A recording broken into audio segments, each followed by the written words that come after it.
នេះកម្មភាពលោកគ្រូចុះមកទៅពីកូនស្រីដែលម្ដាយមានជំងឺស្លាប់ហៀងខ្លួនគាត់ណាឥឡូវគាត់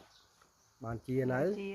ជាដាច់នៅនិយាយលះតិចបាទនៅភូមិអីភូមិបឹងចាញឃុំព្រឹងរីស្រុកបញ្ជ្រីខេត្តព្រៃវែងគាត់ឈ្មោះអីឈ្មោះជុនអ៊ីងប្តី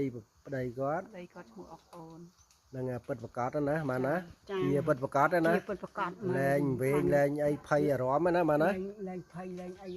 ជាពិតប្រកបមែនមកឆ្នាំកាលមុនទៅតែឈឺមែនទែនទៅពេទ្យកាលម៉ែតណាពេទ្យរុស្ស៊ីណាទៅប្រហែលថ្ងៃលេខពេទ្យរុស្ស៊ី14ថ្ងៃមកវិញនៅតែវែងអត់ស្គាល់កូនអត់ស្គាល់ផ្ទះដេកយំឥឡូវជោគជ័យហើយបានឆ្នាំអីឆ្នាំឱសថអីឆ្នាំឱសថបុរាណលោកគ្រូសញ្ញាកូនភ្លោះនៅទិញនៅណាទិញនៅកំពង់ចាមខាងកើតថាបង្កុកណាចានេះមើលមុខលោកគ្រូផ្ទាល់ណាលោកគ្រូមើលមុខលោកគ្រូធំណាបាទឃើញលោកគ្រូជួយព្យាបាលអ្នកដែលជំងឺស្លាប់ហៀងខ្លួនដល់ខ្យល់កើ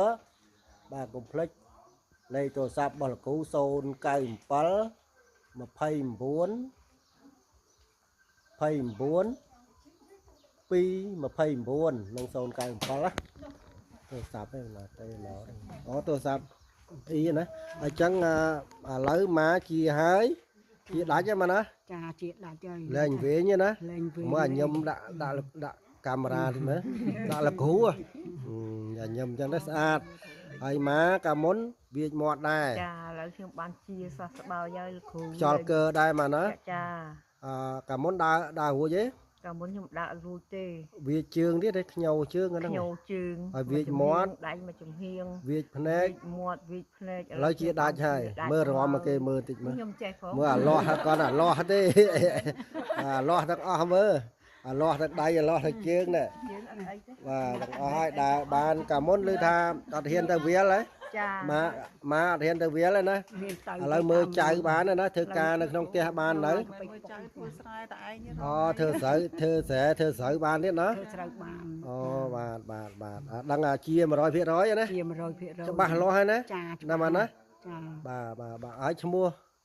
យាយអ៊ីងប្តីតអូនបាទ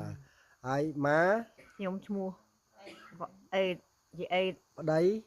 តាយឿននៅភូមិពាំងបឹងចាញ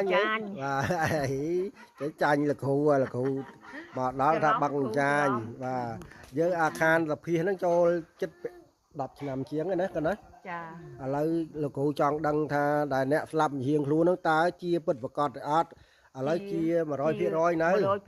គ្រូច្បាស់លាស់ហ្នឹងមកណាចាច្បាស់លាស់បាទ